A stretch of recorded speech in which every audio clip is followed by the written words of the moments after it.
Hello and welcome to my June 2024 forecast. I'm going to overview the key themes first and then dive into the predictions for each zodiac sign and what they can expect this month. So June is going to be very fast paced. It's going to be moving at hyper speed, and that might make you feel a bit aimless at times, but at the same time, it's also going to break up the energy in a very exciting way. This is because we have a number of planets shifting into Gemini, including Jupiter passing through the first decan of Gemini, which again is very prone to information overload, but I think that it's very enthralling and very intriguing, and it's sort of like piquing our interest intellectually, socially, and a lot of you are going to be communicating about what you know and the topics that you've mastered. And so with June including so much Gemini and Gemini energy, a lot of you might start writing, start a podcast or a newsletter, etc. So I'm going to share my screen so that we can look ahead at what the planets have in store for us.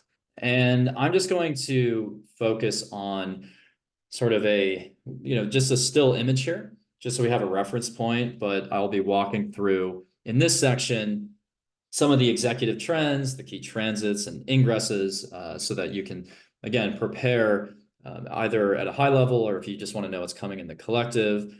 And again, I have chapters after this for what each zodiac sign should be looking forward to in the month of June. And one more note about that, you should look to your rising sign first, but after that, I would refer to your sun and moon signs. So the dominant transits of June are, first of all, Jupiter in the first decan of Gemini. Jupiter is in Gemini. It entered Gemini May 25th for the first time in 12 years. And the last time Jupiter was in Gemini, we also had Neptune just veering into Pisces.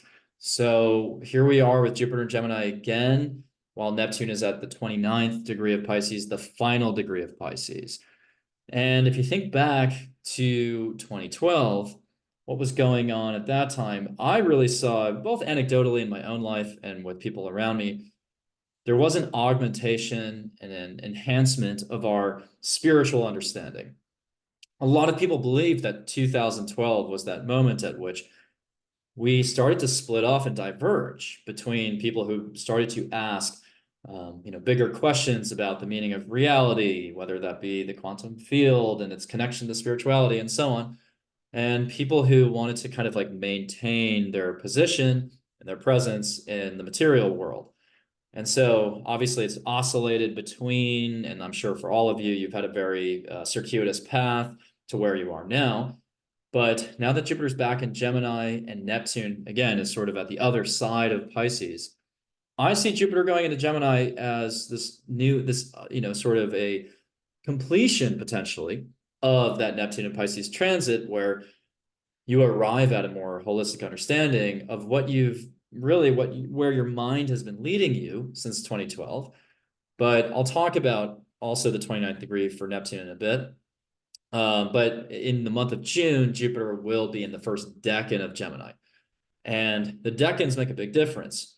The decans are the 10-degree subdivisions of, the wheel, the zodiac wheel, the 10-degree subdivisions of each sign. And each sign sort of has 3 iterations to it. So each decan is a stage of that sign's expression. And when the planets are shifting through a sign, they, yes, ideally mature into that sign's energy, but they also pass through the 3 different sort of phases of that sign. So the first decan of Gemini is ruled by Mercury, of course, but also Jupiter. And so when we have a Jupiter, Mercury decan, that is sort of, like I alluded to at the beginning, information overload. And Jupiter likes to expand whatever it touches and contacts. So when you have Jupiter in the first decan of Gemini, it's just going to be this flurry of new information coming at you from maybe the news cycle or from the people around you, but also within your own mind. You're really going to crave this constant intellectual stimulation and exploration. So maybe you go to a bookstore, you buy a bunch of new books. Maybe again, you start that podcast, or you seek out more social outings or circumstances because you want to sort of find people who you can, be a sounding board with. And so I think, again, this is actually a very exciting month because, Jupiter is, again, feeding that intellectual sort of, or that quest for more knowledge. We also have a Venus cazimi in the month of June, June 4th. And the Venus cazimi is a superior conjunction of Venus and the Sun. And that represents and signifies the midpoint of the synodic cycle of Venus. So we last had, and I can show that actually right now. We last had the beginning of this Venus, cycle back, I believe, August 13th of 2023. Let me just confirm that. Yes, so August 13th, 2023, and you can see that on the outer wheel now. We had the genesis of this synodic cycle of Venus when Venus was retrograde in Leo. And now, coming up June 4th of this month, we have, the superior conjunction of Venus and Gemini. And so when Venus is in a superior conjunction, aligned with the Sun, what happens here is that Venus suddenly becomes visible in our consciousness, because up to that point, leading up to that conjunction, Venus is no longer visible in the sky. So in theory, Venus has been, melted out and is combusted, and it's melted by the Sun. And so again, this is a Hellenistic technique. I don't personally see it always play out this way in, birth chart readings and case studies. But in theory, in traditional astrology, when Venus moves out of visibility, it's like we're not able to see it, meaning we're not able to see our relationships, our values, any Venusian themes are getting swallowed up by our ego. But again, I personally don't experience it that way always. But in either case, the alignment of Venus and the Sun is a crystallization of Venusian themes. And in Gemini, it's sort of, I think, an appreciation of duality, the give and take, the pros and cons of things. And I think it's actually going to open people's minds. And especially because we have Mercury and Jupiter conjunct pretty closely in Gemini. And I believe they're actually conjunct at the time of that cazimi. So I can go back to that June 4th period. And yeah, so there you go. It's pretty much the exact conjunction with Mercury and Jupiter. And so that alignment of Venus and the Sun is sort of inviting you to explore new topical terrain on an intellectual level. And I think you're going to value a healthy debate, an open discussion.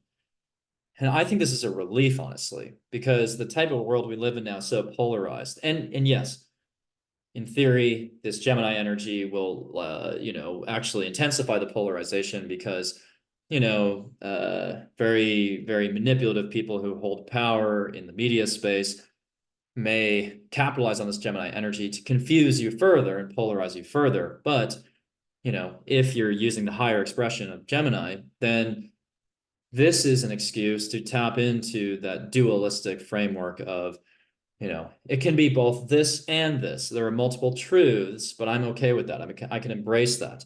And I can see how someone who diverges and diametrically opposes me politically may have a point. And so I actually feel like Gemini here doesn't have to be a schism. It doesn't have to be a schism. It can be a bit more of a unification. And we already know, with Saturn, Neptune, almost stationing retrograde later in June and early July in Pisces, there's a feeling here that the systems as they exist are not working. They may be close to dissolving. Trust in the institutional organizations and figures is at an all-time low. And so Gemini is kind of like, especially with that trine to Pluto and Aquarius, let's put our heads together.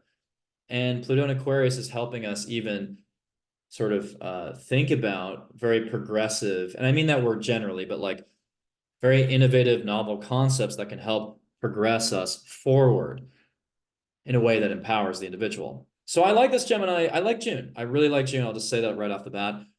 This Gemini energy is really helping us cross-pollinate different ideas, collaborate, connect, and again, almost find the joy in opening our minds, because like we had all this Taurus before that, and it was a little bit more, I think, stubborn. So again, looked at that Venus cazimi as not only a day of clarity on June 4th around, relationships, money, values, but I think it's actually a great day to manifest something Venusian. Even though there's a new moon 2 days later and we're in a late stage of a lunar cycle, I think you should still be on the lookout for some kind of positive breakthrough, especially in the Gemini house of your chart, but a conversation that completely changes and shifts your perspective. It's like a paradigm shift. And, you know, someone's opinions just sort of stoke this, you know, this totally new mindset. Or, you know, maybe you venture into some kind of Gemini project, like again, a book, you start writing a book, or you sell your book to a publisher. And I'll actually talk about that a bit later too. And then we have a Gemini new moon on June 6th. I'll just toggle to that really quick. Obviously this is not the exact moment of the new moon, but you can see here with the Gemini new moon, very promising, just, you know, given that Mercury is in its rulership, which is fairly common, of course, during Gemini new moons, given Mercury's proximity to the sun. But I love the fact that Jupiter is conjunct Mercury there. And that Jupiter-Mercury conjunction, this is an amazing new moon for transacting, you know, selling, presenting, speaking, improvising, you know, signing contracts, publishing, getting your message out, you know, really like investing in a platform where you can speak, you can opine, you can share your wisdom.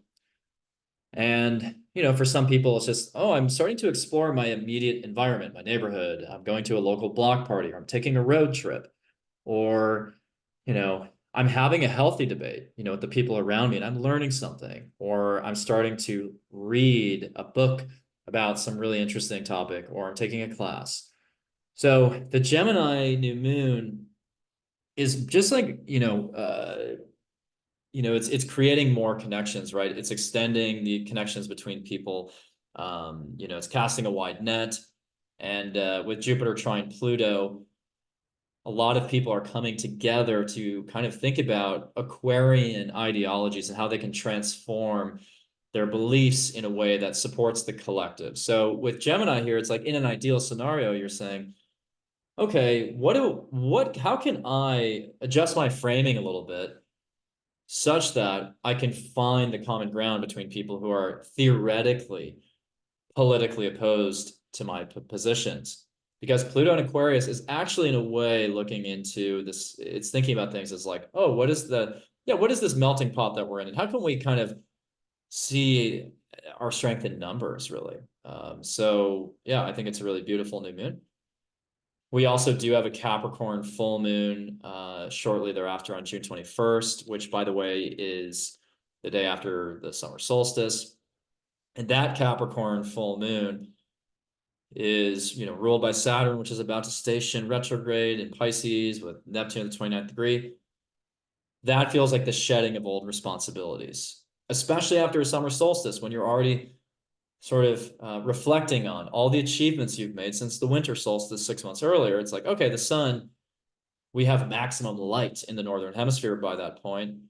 And during that full moon, it's like, okay, what do I need to give up in order to, you know, either contribute to the new system or to, advance my journey even more over the next 6 months. And it's like a major pruning moment, refinement type of moment. And so I mean, I like this full moon, actually. It may feel very heavy with Saturn nearing a retrograde station, and Saturn ruling the full moon. But as long as you do the reflecting now on like what's standing in your way, what's inhibiting your progress, then I actually think this is kind of a relief. And with Saturn, we think about self-consciousness. So in what ways are you giving energy to the wrong people and the wrong things right now? I think you already know the answer. You know, do an evaluation of that. And like now, and be proactive about it so that by the time of this full moon, it's like you're already one step ahead. You're like, okay, I already put in my 2 weeks notice. Or I already broke things off with that person. I'm no longer working with that business associate. So I think you can already make preparations now. And, you know, off that subject, we do have Saturn stationing retrograde on, I believe, June 29th. And yes, June 29th there. Now, technically, Neptune doesn't station retrograde until, as you can see here, about July 2nd. But you will feel that the power of Neptune as it reaches its standstill and starts to tread backward. Neptune at the 29th degree is a reckoning, and I'll talk about that in a few minutes. And then finally, the other dominant transit is Jupiter trining Pluto.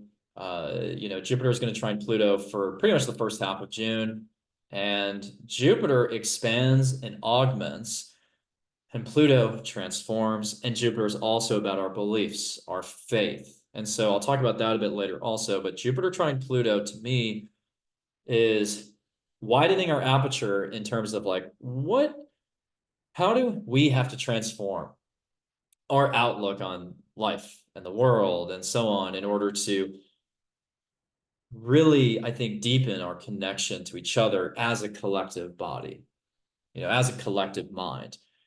And, obviously there will be people who decide, oh, I want to espouse this really niche revolutionary idea and go off on my own track.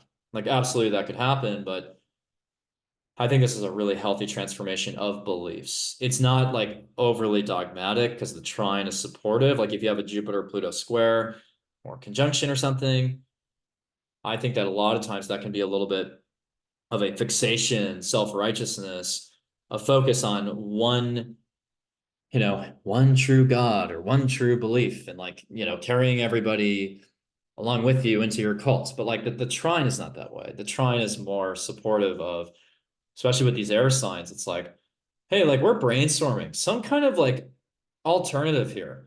Because like this whole like, the two options we have coming up to the presidential election, something's not clicking here. So we're really putting our heads together. And also this will lead to innovations in science. So the key ingresses, Mercury enters Gemini June 3rd, Mars enters Taurus June 8th.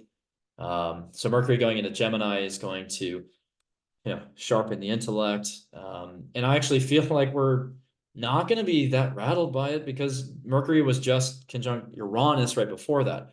So in a rare case, this is either going to maintain that sort of speed of Uranus, or it's going to actually kind of like calm things a little bit, or just like give you a little bit more access to, logic.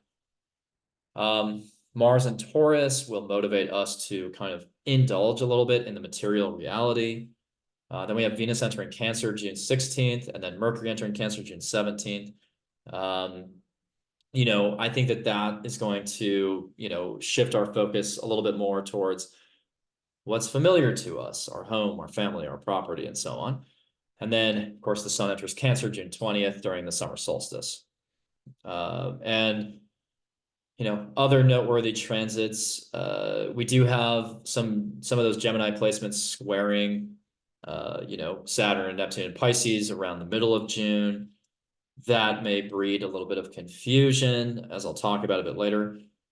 Mars will square Pluto and the Moon on June 9th. I'll talk about that as well, but that could be a very agitating day. And then the summer solstice, June 20th, set your goals, reflect on your goals, and establish what you want to do for the next 6 months. So now with that said, I feel, let's start to go through some of these executive trends. So let's, as always, bring in some context. Where did we come from? June, let's not think about June in a vacuum. So May was dominated by Taurus stellium and Mars and Aries.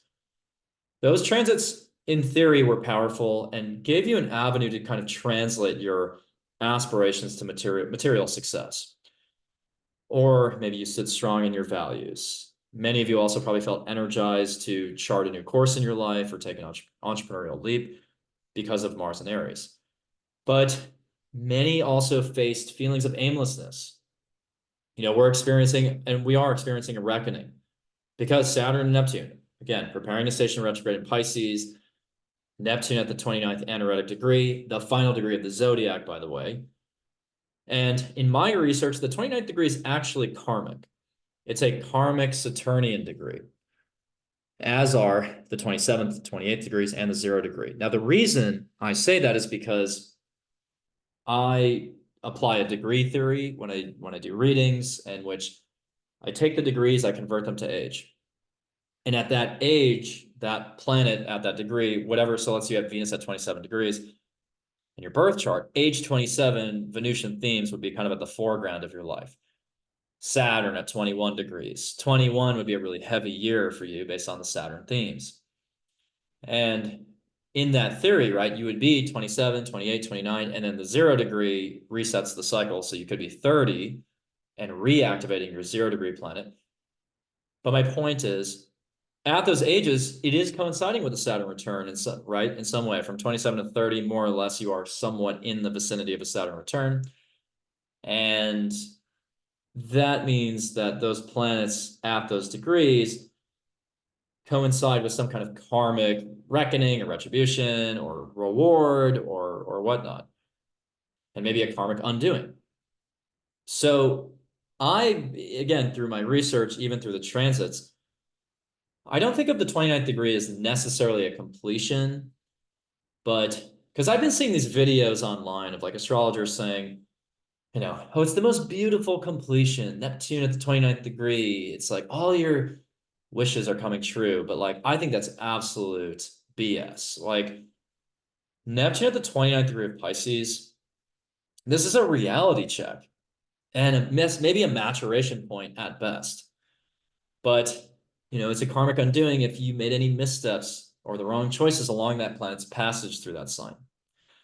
So with Neptune at 29 Pisces, I think we're all facing a reckoning in the following areas: health, our idolization of celebrities, the media, how we consume media, just generally fantasy versus reality, how we straddle those worlds, our lifestyle choices, our tendency towards avoidance, escapism, how we walk the spiritual path, and, you know, our dedication to transcendence. So, you know, poor decisions in these areas is catching up to us now. So, for example, you know, idolizing celebrities or, you know, following some type of corrupt organization or believing in the narrative that the media is broadcasting or allowing toxins into your body, like ingesting plastics or something, you know, and some of these things are innocent decisions, not necessarily decisions that we consciously made. So, you know, like when I buy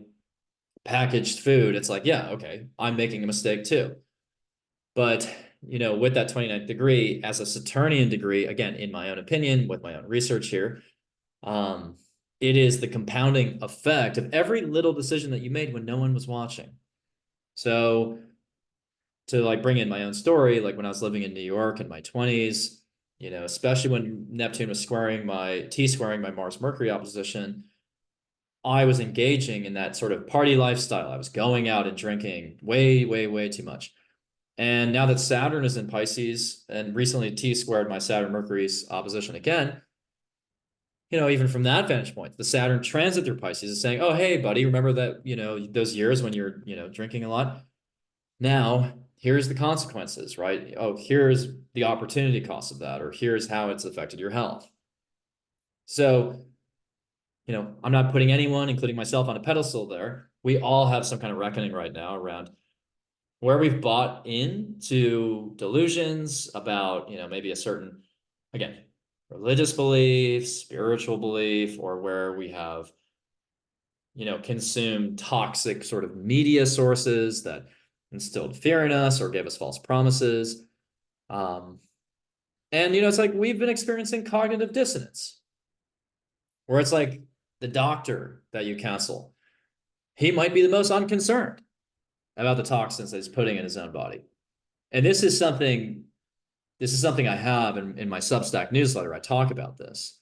You know, and that's a, you know, just a quick side note. You should subscribe to the newsletter because I go really deep into, you know, all the transits that are coming up. But I did a post recently about what this transit means. And so, you know, you can dive deeper into that through that newsletter. But it's like, again, the company you work for may be contributing to widespread corruption. The government you send your taxes to may be accelerating the demise of peace and harmony in the world. The friend you want to connect with is lost in a rabbit hole of Instagram reels, you know, or you're grappling with some questions around the fraudulence or lack thereof of a religious belief. The other piece of this with, you know, Saturn, Neptune, and Pisces nearing a conjunction in Aries in the next year and a half, old systems are dying. You know, they're dissolving. And The issue with that is that nihilism, I think, is running rampant. And I've talked about nihilism as a risk to humanity for many years now. Nihilism is the belief in nothing. And I think we're kind of in this trap right now where, for a very long period of human history, we were sort of caught in the trappings of like monotheistic religion. And then science and the Age of Enlightenment was like, we're going to rebel against that and go into more of a materialistic, empirical. We're going to, enter a more empirical phase. And now that that is proving to be fraudulent in its own ways, where certain scientific theories are disproven or certain interventions in the healthcare system are proven to be, problematic. Where now a lot of people in the society are caught in a bind where they're like, okay, I can't trust these celebrities. I can't trust this company that's claiming to be on some kind of humanitarian thing. I can't trust these politicians. I can't trust religion. But I can't trust the scientists either. So that's where like we're in this weird sort of vacuum of nothingness. And so this is why we need to push back by finding a cause for hope and finding our own spiritual center. Now, to shift gears into some other trends, enter Gemini. We have a lot of planets going into Gemini, and we'll have a convergence basically of mutable energy in June between Gemini and Pisces, which in many ways, again, will be a relief because I think it introduces a better balance of yin and yang energy. Like May was beautiful for maybe the artistically minded among you, but the Taurus Pisces combo was pretty passive. So for a lot of people, it's like, no, I'll just order this. I'll just order dinner on DoorDash tonight and just kind of sit back and watch a film. That's Taurus Pisces. So it may not have been productive actually for everybody. But Gemini will feed your intellectual curiosity, open up your social network. It will give you a channel also for communicating about your trials and travails from the past few months. I mean, the past few months have been messy. They've been dark. They've been depressing at times. But with Gemini, it's like you'll find levity in sharing your journey with others. And I think Gemini can poke fun, make something more lighthearted, jokes galore. It's just kind of like, you're just enjoying someone's company outside the restaurant. You're just talking to someone on the sidewalk. And I think it also really bodes well for local road trips, exploring your neighborhood. And I think that could be a really good social outlet for you as well. Now, at times there's going to be information overload, so you should always take a rest at times, but others will just crave more information anyways.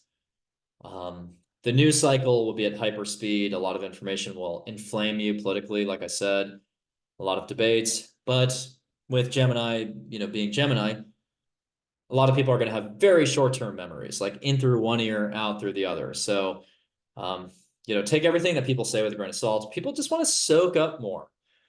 It's a busy, frenetic time. So you're not going to hold on to anything for too long. It's like, all right, I'm dabbling in this. I'm learning a little bit of science and quantum physics. Now I'm dabbling in spirituality and so on. Jupiter and Gemini, again, will trine Pluto and Aquarius. That is an expansion of revolutionary ideologies. I really firmly believe that it's like Pluto and Aquarius with Jupiter. It's like we're seeing the big picture. We're seeing the future, what the future looks like if we allow the power to rest in the hands of, these plutocrats and these technocrats and these people who, or like have a very top-down sort of ruling style. A lot of people will question, is this even a democracy at this point? And you can make a strong case that it's not, that the money dictates the candidates and who wins. And so Jupiter and Gemini, trining Pluto and Aquarius, to me is like, all right, like, let's really like lubricate the sort of, again, collaboration, the socializing, the brainstorming. Let's just like get some energy flowing between us all from an intellectual perspective and come up with new conceptions of either, a better way of, I don't know, like finding the best representatives and um, what sort of, so how can we participate in the political system differently? How can we get more progressively minded leaders in? And again, I don't mean progressive as like a left versus right thing. I'm just saying, can we get younger voices, for example, in the room? Now, it's also going to be an expansion of AI's sentience and consciousness.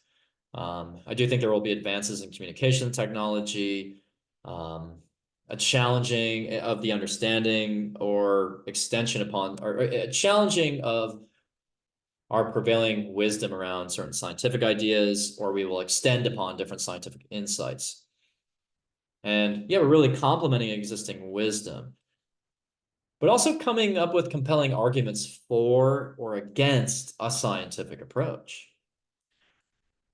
Now, in the middle of the month, which which I am showing right here, I think that, there may be some weather-related travel delays with like Mercury starting to square Saturn, with Saturn in Pisces, probably due to like rain, and, I know it's not hurricanes. Well, maybe it is hurricane season already, but like apparently this hurricane season coming up is going to be one of the, most active in recent memory. And I think we are going to start to experience the Saturn Neptune co-presence, because we're at the balsamic phase of that Saturn Neptune cycle, which, began in 1989. And, when we had the opposition of Saturn and Neptune in 2005, that coincided with Hurricane Katrina. So now that they're 10 degrees apart in the month of June in Pisces, which deals with water and, oceans and rain and fog, I mean, I think in June we might already see a lot of inclement weather. And again, it's not a reason to like be afraid, but it's just that you should plan ahead for travel delays. There's also going to be big time publishing deals and contracts at that time. Um, Deceptive tactics in relationships, possible themes around respiratory illnesses, respiratory issues coming up. And then with Jupiter in the first decan of Gemini, like I said, information overload, TMI, plus Venus square Saturn. I would not like overshare around June 12th, approximately, give or take a few days. Because with Jupiter in the first decan of Gemini, it's like, oh, I said too much. And now Venus square Saturn is like, your relationship's done. Like, I mean, seriously, especially with Mars square Pluto, a lot of people are feeling very entrenched at that time. And actually, let's talk about Mars square Pluto, because Mars is creating a T-square actually with Pluto and the eventual Mars retrograde station. So let me find that Mars retrograde. So Mars turns retrograde December 6th. And, looking at the chart on the inside, you see June 12th. And I actually want to go back to June 9th because that's the most pivotal day. You have, eventually December 6th, Mars stationing retrograde in Leo, pretty close to a square with that Mars, and opposing Pluto and Aquarius, and Mars and Taurus will be squaring Pluto. So there's something happening around June 9th that is connected to the retrograde station, or maybe something sooner than that. It's like if I was to go backwards, towards the election, Mars is already, I believe, in Leo at that point. Like they're really, I think there's something with, I don't know, campaign donations, something shady going on financially with a candidate. And by the way, June 9th is kind of weird, kind of odd for Biden's chart. There's something odd about June 9th because Mars is going into Biden's sixth house of health. And actually 2 years ago, the last Mars Taurus cycle, right when it went into his sixth house, he announced that he tested positive for, for the virus.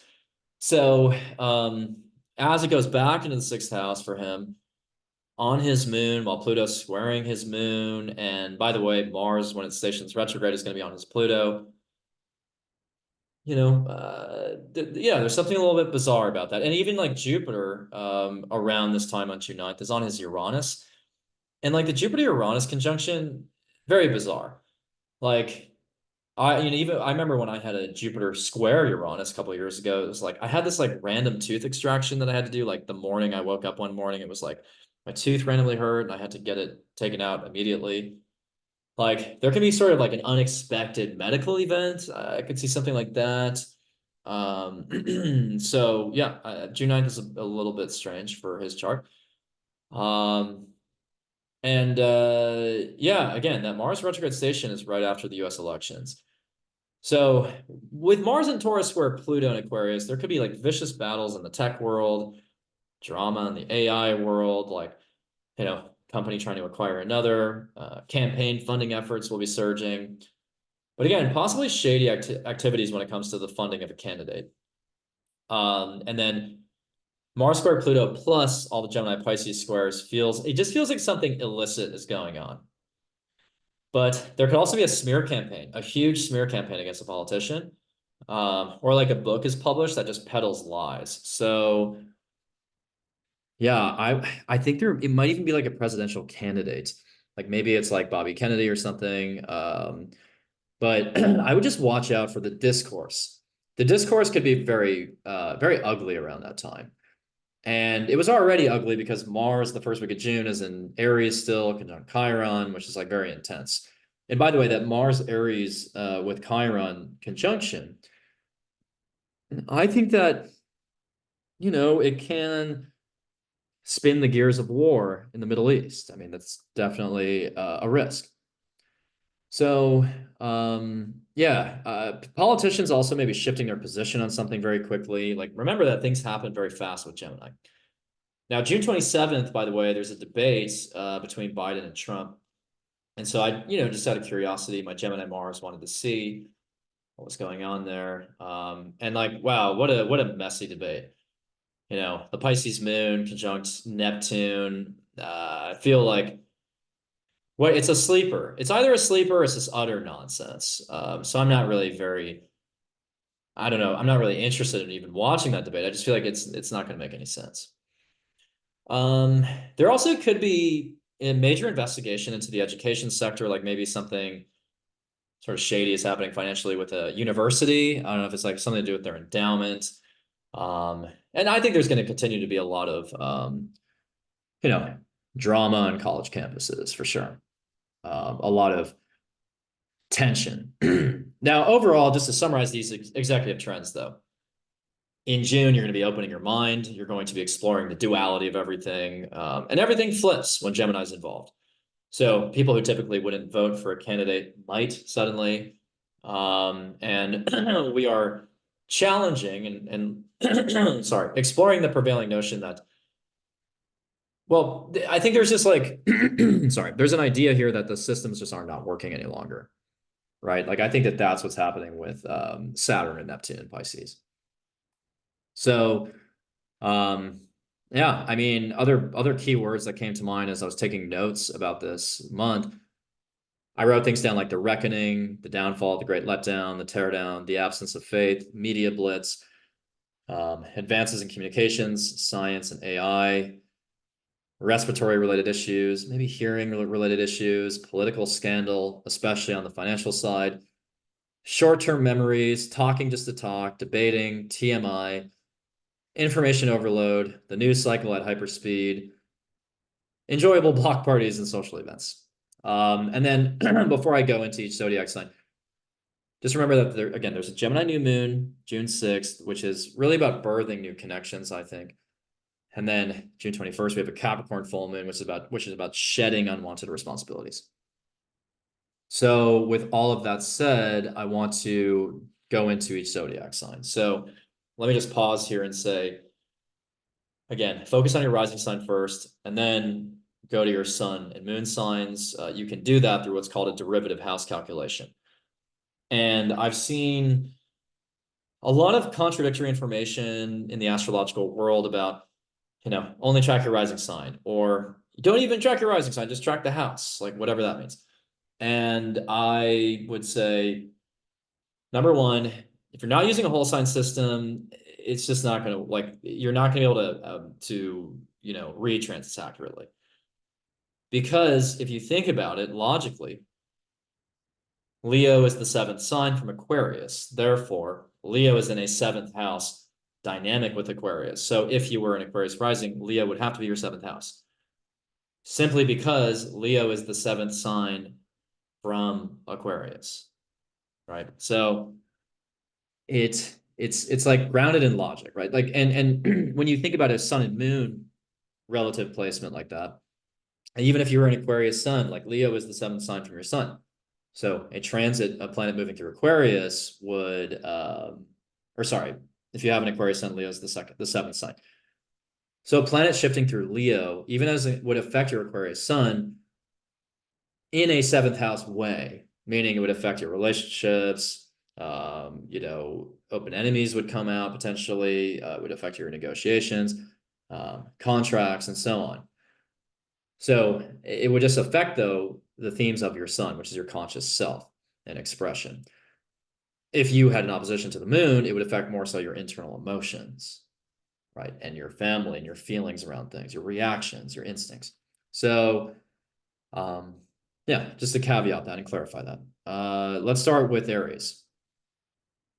So, Aries, I'm gonna sort of showcase that middle June time period. Well, let's do early June. Let's just show the Gemini new moon, and then we can sort of again, I'll talk about the full moon in Capricorn without showing it. So just so everyone knows, we're gonna be looking at this screen as a visual guide and a placeholder. So, Aries, what's happening for you in the month of June? First of all, the Gemini new moon is in your third house of daily communication, education, reading, writing, local travel, siblings, and neighbors.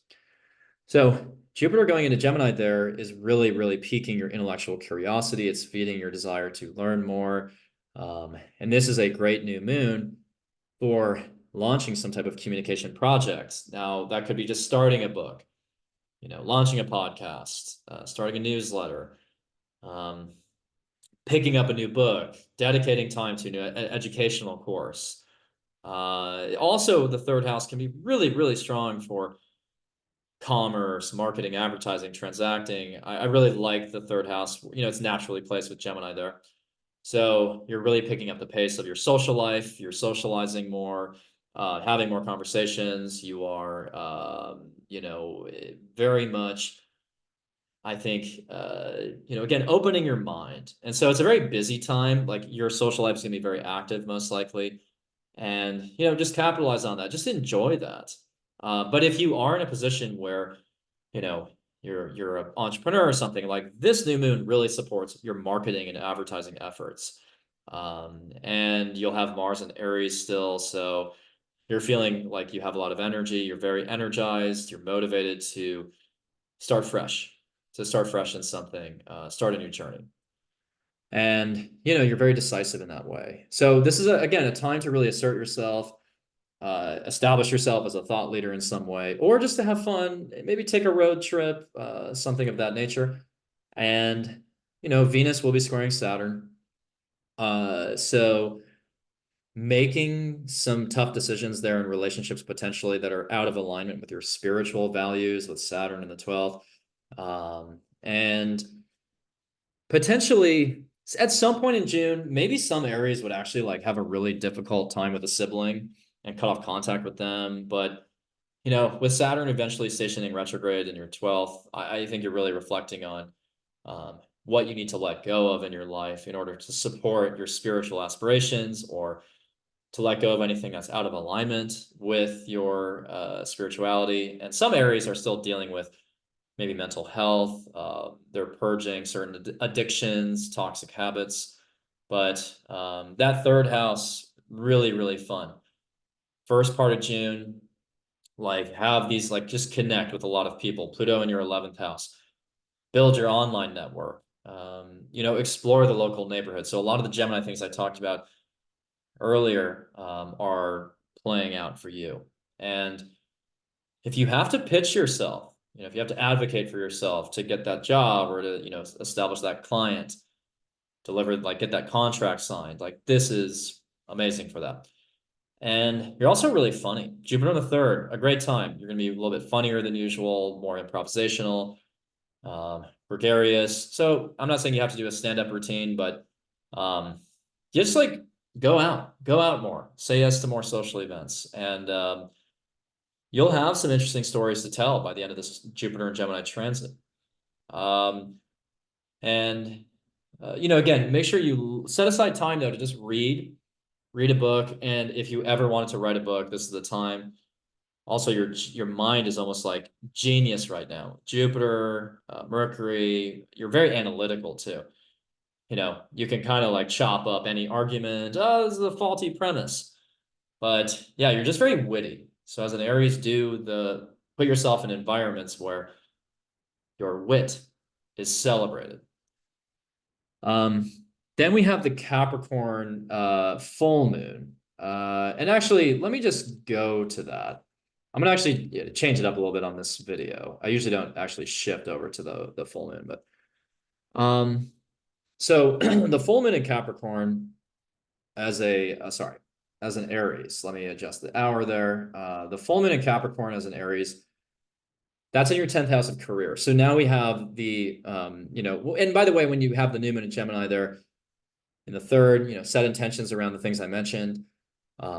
Because it's really promising. Right after that Venus Sun Cazimi, it's like, you know, you can generate a lot of value out of your words, out of your stories, out of your communications projects. Like you could monetize them. Now, the Capricorn full moon is like a major teardown of a career that, you know, you don't, sorry, I saw, it looks like there's an apparition there, but it's actually a car headlight. That's really funny. I was like, is somebody breaking in midway through this video? But anyways, it's the first time I'm filming a video from this angle, so didn't even realize that I could see that. So anyways, now that I'm still alive, the Capricorn full moon is like a teardown of a career that maybe isn't working for you, isn't serving your objectives any longer. And you know, it's like with Saturn stationing retrograde very shortly thereafter in your 12th house, you know, you're just basically saying, okay, I need to do something that really like supports my mental health. Like I can't do a career that's, you know, like toxic or really sort of yeah, like really there's a lot of infighting, it's really punishing. Like I just don't want that anymore. So for Aries, it's a very powerful full moon right after the summer solstice. This would be a time for you to switch careers or responsibilities. And if you're a parent, you'll have a major epiphany about, you know, your parenting style and maybe some adjustments you want to make there as a parent. There's a lot of energy in your fourth house. So yeah, family will be a focus. Property may be a focus. Maybe you're moving or making some adjustments. Yeah, you're moving for a job or something. And Mars and Taurus in the second, you're hyper motivated to either build more wealth, make more money, you know, have more material possessions. And so a lot of you are like, if you're not happy with the salary that you currently have, this could be like your switch into a new field. And, you know, Venus and Mercury in the fourth. I like the balanced energy within your, you know, home or family.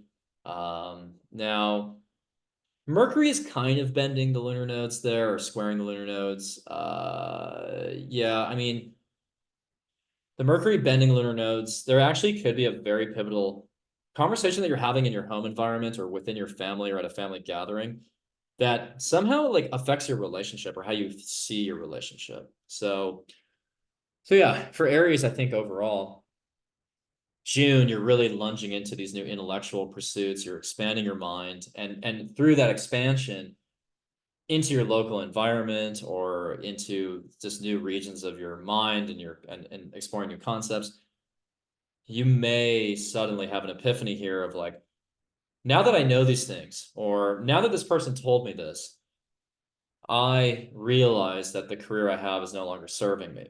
So yeah, as an Aries, if you're looking for that career transition, I think it's very possible at the end of June. And again, if you don't really care about the career, you're not in a career right now, this is just changing your general goals, not goals, sorry, the calling that you want to pursue publicly, your vocation. right? So you could make adjustments there. And then, by the way, with Jupiter trine Pluto this month, from the 3rd to the 11th, I think that that's really going to inspire you to invest more time into your friendships and your communities. So yet again, it's a very social time. And if you wanted to expand on social media, your presence, I think this month really supports it. The one day to watch out for, as with any sign, is that Mars-Pluto square on June 9th. And also, of course, with like Venus, I talked about squaring Saturn and Neptune. There's some deceptive maybe conversations there.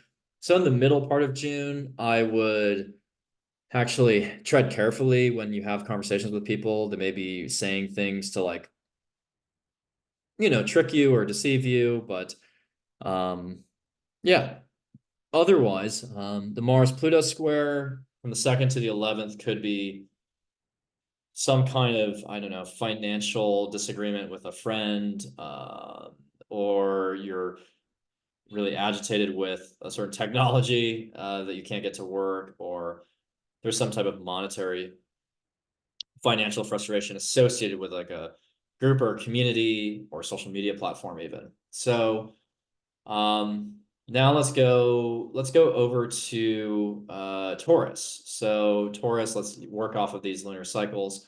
And Taurus, you have so let's start with the Gemini new moon. You have it in your 2nd house of money, material possessions, natural talents, and values, and self-worth. So this is really, really fantastic for you because the 2nd house, with Jupiter being in the 2nd house of Venus, Sun, Cazimi right before that, it's really inflating. I don't think in a bad way, but like in kind of augmenting your sense of self-worth. You have more confidence that you deserve more money, therefore you're more likely to get more money.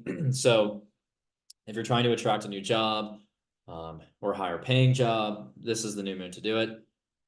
Again, you can also manifest even during the Venus Sun Cazimi 2 days earlier. And it may be a time where you start to value the pursuit of knowledge more because it's Gemini we're talking about.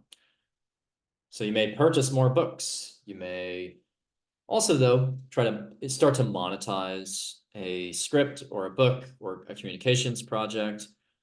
And I really feel like there is some level of success and abundance coming in through the material world there. If it doesn't happen in June, it might not happen for a bit longer, actually, until maybe August when Mars is in the 2nd with Jupiter. I'll talk about August in the future. But this is really a sweet spot for you to attract, again, more money, more resources. And also, if you're underutilizing Geminian talents, then you'll start to deploy those. So like maybe you're a very gifted speaker, but you're not in a job where you get to present ever. Then you would make those changes there. Mars does continue to be in your 12th house. So as a Taurus, throughout the month of May and even part of June here, you're not getting very good sleep. Like your sleep cycle is very off. And I can corroborate that with the Tauruses I know. I mean, I know some Tauruses who have been up all night, and it's like, yeah, you got Mars in your 12th. So yeah, definitely manage the sleep cycle. And also, yeah, you're just getting a lot of energy at night, in the middle of the night, 3 a.m. So just make adjustments there. And then Saturn in the 11th, you're really starting to reflect on your friendships and whether or not you value the same things, hold the same values as your friends. That's the square from Saturn to Venus there at that time. So you may have a disagreement with a friend or realize that maybe your friend is more materialistic than you, or they are too woo-woo for you, like whatever you decide there. And the Jupiter-Pluto trine is very powerful from the 2nd to the 10th. You are, again, like getting a better perspective on your natural talents and how you want to bring those into your career in order to transform your career potentials. So now let's look at the full moon in Capricorn approximately 2 weeks later. on June 21st. So yeah, and I'm just showing June 22nd there in the early morning, but the Capricorn full moon for you is a release in the ninth house, but also a culmination of something in the ninth house. Because remember, full moons are not necessarily just endings. They can be actually beginnings. Because anytime you release something, you begin potentially another thing. And also, the full moon could be an epiphany where it's like maybe something didn't manifest for me on this full moon, but I had this perspective. I now have this aha moment where I know what I want to do next. So, the Capricorn full moon in the ninth, you could be completing some type of educational path. You could be completing a long distance trip. You could be, yeah, finishing an educational course, but also you could be changing your outlook on life, your philosophy, your belief system. Maybe in the ninth house, there's something marketing related you're doing, something related to publishing. And then with the Cancer energy in the third, you are very analytical at that time, having a lot of discussions, maybe, doing some writing, marketing, advertising. And yeah, I mean, when I think about the third and the ninth house, it's like we're talking about, brothers, sisters, siblings, cousins, in-laws with the ninth house. Because the ninth is the third from the seventh, right? So the ninth house is in a derivative sense, the third house to the seventh. And so, that would be the siblings of your spouse. So maybe there's something playing out with them. But the chart ruler, or not the chart ruler, the ruler of the full moon is Saturn, and Saturn is in the 11th. So yeah, I do think that could be a position and a point where you're either manifesting some sort of really solid, concrete thing with your social media, political participation. Maybe you're doing something big, taking responsibility over a group or community. And also, though, again, maybe shedding a friendship or cutting yourself off from a group or organization there. And the connection to the ninth is like maybe you don't share the same beliefs or philosophies. Or maybe if you think about it from a social media lens, maybe you're publishing something that has momentum on social media. Because Saturn is not just roadblocks, it's manifestation. And you have Mars in the first, which is very energized and very decisive.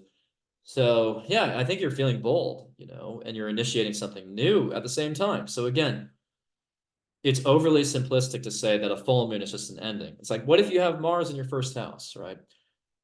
It's probably a beginning too. So the day to watch out for as a Taurus is June 9th, right? June 9th, when Mars squares Pluto and the moon is in Leo, when Mars T-squares the moon Pluto opposition. That could be a day when you're feeling very frustrated about something in your career, something with your family. Maybe a family member is asking you for money or something, and you're like, no, why would you ask? And then Mercury is bending the lunar nodes. So some type of conversation you're having there is maybe you're having a conversation that changes the way you think about health in some way, or think about your work style, your work routines. But yeah, I think you have to make some big choices in your group community participation and your friendships around that full moon. But for some of you, again, it's just a big trip that you're taking, abroad or long distance. So now we're going to talk about Geminis. Gemini, you have, bear with me a second, I have to get to the new moon. I wish there was an easier way. So Gemini, obviously, this is your month. Just look at look at all these planets in the same sign, your first house. In Gemini with Jupiter there for the first time in 12 years.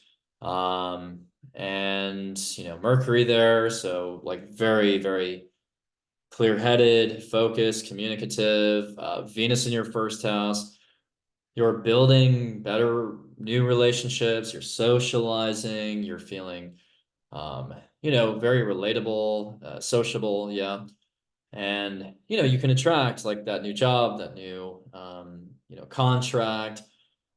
You could market with Jupiter and Mercury conjunct. You could market yourself, advertise your services, um, start a new manuscript or book, podcast, newsletter. You could give a really strong presentation. You could take actually even a long distance trip with Jupiter in the first. You could take a long distance trip or, local road trip. So Gemini, it's like, this is your time to shine. I mean, whether it's the June 4th Cazimi with Venus or the June 6th new moon, either day is fantastic. And again, this is the initiation. This is the launch point for you of 2024. This is the initiation of those new relationships, those new job opportunities. This is the initiation of your creativity or a new surging of it. It's you're elevating the quality of a lot of things you're doing. And you're craving a connections to more people. You're craving the exploration of new concepts. Like all these things are happening. But also the chart, or not the chart ruler, sorry. Venus is squaring Saturn.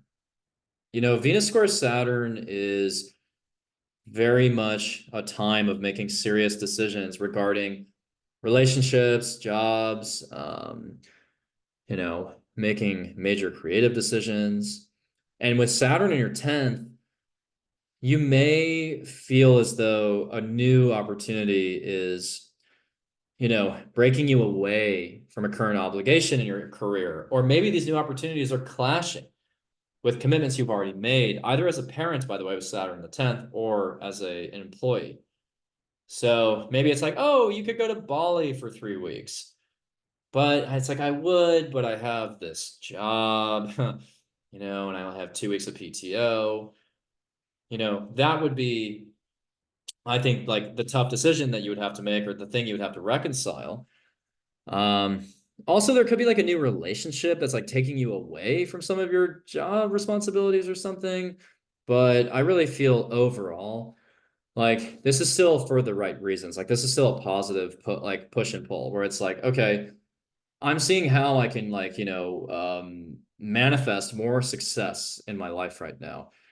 And I will find a way to either, you know, step into a more satisfying career, or I will find a way to reconcile these and balance these competing priorities where it's like, I can still be, a parent and show up as a parent while still having this new creative hobby, or, I can stay at this job, but join this musical group. That's the combination of these stellar influences. And if you're a writer as a Gemini, you could be signing like a major contract here. Like maybe you're signing a book deal, you're selling a manuscript, and yeah, maybe you're forming really professional connections there, because like Venus and Saturn are in the angular houses there. So I don't think it's so again, I think it's a net positive. With Mars in the 11th, some, arguments or disputes with maybe friends, communities. You may get into like, I don't know, some kind of debate on social media. I would actually be very careful about that, by the way. So as a Gemini here, the one drawback is that you may bite off more than you can chew in some kind of online forum. So like if you're a Gemini, I get it. Like Jupiter, Mercury in the first house. Again, it's that time to really advocate for yourself, but you could also go too far, I think, with it. And then, with Saturn in the 10th, there's a lot of scrutiny relative to your career at this time. And so, you are, I think anything you say here, especially in the first decade of Gemini with Jupiter, if you overshare, you overspeak, you misspeak, Saturn the 10th, like that could be a karmic undoing actually in your career. So I think that there is definitely a risk at the same time. So now we go to the Capricorn full moon on June 21st, and that will be bear with me here as we get these rising signs aligned. Yeah, so the full moon in Capricorn, June, it's actually June 21st, but again, I'm just showing a little bit later to get the house system correct. The Capricorn full moon, is happening in your eighth house of, the taboo, the hidden, the subconscious, shared assets and finances and transformation. So the full moon in Capricorn, you're making very serious decisions about your financials, your financial life, where you want to put your money, how you want to invest, how you share resources maybe with a partner. And, this is a very, serious conversation maybe because the chart ruler is Saturn. It's like stationing retrograde days later in your 10th house. So you're making massive business decisions potentially if you're a business owner, maybe shuffling around your finances because of something to do with like your family or parenting, maybe the costs of parenting. And in the eighth house also with a full moon there, you could have like a very intense emotional moment in like in a setting that has to do with like physical intimacy. So maybe you're physically intimate with someone and it's very, powerful and potent. But you also have a lot of energy in the second house there with Cancer, focusing on, your values, personal possessions, but also the eighth house is joint possessions. And Mars in your 12th house by that time. So, like I said for Taurus earlier, you want to manage your sleep cycle. But, Mars in the 12th, you are probably activating your spiritual side not in a new way. I mean, you had a lot of Taurus in the 12th earlier in May, but also the Jupiter-Pluto trine is really strong. I think more than any sign actually and maybe with Aries too, are transforming your entire belief systems, outlooks on life, and transforming maybe the way you utilize AI and technology. But it could also just be, again, a big time shift in your thinking around faith, philosophy, and maybe you're finding a lot of financial success through your marketing efforts. And then I would just add that, Neptune is going to station retrograde at the end of the month, pretty much early July in your 10th house. So you're also facing, a karmic moment there in terms of how have you overly idealized a certain parent, or have you idealized your career prospects? Like you don't want to overshoot, you don't want to be delusional about where you stand and what your potentials are. I'm not saying, oh, you can't manifest something by, being positive, having a positive mindset, but it's like, okay, you can do those meditations to try to, become anything you want, but the reality is that Neptune is retrograding in Pisces at the 29th degree, so it is a reckoning around delusions, and there is such a thing as toxic positivity. So have some guardrails, be somewhat realistic about where your career is going right now, because otherwise when Neptune starts to station retrograde during a Capricorn full moon, it's like reality could set in that like, oh shit, like I'm not really, my career, like I'm not gonna get signed by that record label when I play that show, like that kind of energy. So I want to add that I didn't really talk about that earlier, like because I wanted to talk about the Capricorn full moon and mostly in a positive light, but it can be that great letdown of like, this is reality. This is gravity. So anyways, apart from that, Gemini, I think you have a great month of June, obviously, coming up. So now let's switch over to Cancer. So Cancer, June 6th, let's shift over to you. You have the Gemini new moon in your 12th house of spirituality, transcendence, past lives, places of isolation, dreams, it's very abstract. So Gemini in the 12th with Jupiter there, I still like it, even though it's the 12th house. I mean, I experienced this with my Mars Gemini in the 12th house 12 years ago. It's like, that was my first true investigation into spirituality. So with Jupiter in the 12th, you are expanding your connection to the spirit realm, to the ether. Maybe your dreams are very prophetic. You're expanding your connection to your spirit guides. Maybe you're even channeling. So the Gemini new moon is a new understanding of spirituality.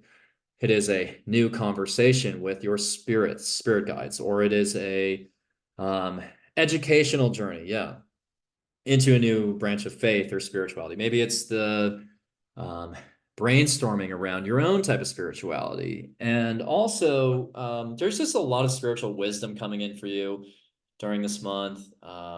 Anytime you meditate, you're going to get more downloads. Keep a dream journal, write down what you're dreaming about, because I think it's all those symbols are going to be significant. Um, maybe pay attention to all the synchronicities. And it's a good time to take a road trip to a very relaxing place, especially to write. So the best thing you could do as a Cancer is to, I mean, if you're a writer, go on a trip, as a writer's retreat, finish your manuscript or keep editing it.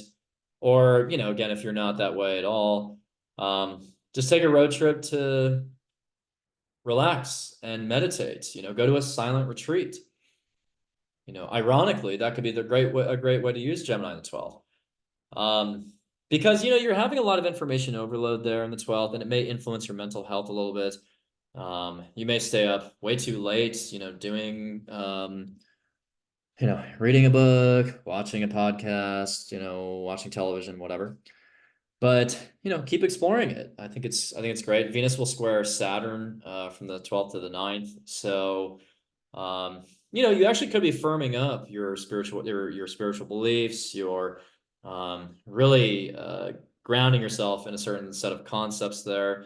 You also, like any sign, I mean, you may be trying to get a publishing deal, but with Saturn the 9th, I mean, you could get a publishing contract, or, even you could start to think about living in a different country. I mean, sometimes the 12th house, it's showing foreign lands. And Saturn the 9th, maybe you want to do something ambitious with your travels. So, also, you could have a very spiritual connection to somebody with Venus in the 12th. There could be a very devotional, sort of sacrificial type of relationship coming through. And Mars is still in Aries in the 10th at this point in the month. So you're continuing to blaze a new trail in your career. However, you also may be in a feeling fairly combative with authority figures in a way. Like, I need to talk to the manager kind of thing. So, and with Saturn stationing retrograde shortly later in the month thereafter, you are reflecting on, are my beliefs sustainable? Are they correct? Are they accurate? How do I see the world? So also the Gemini Pluto trine.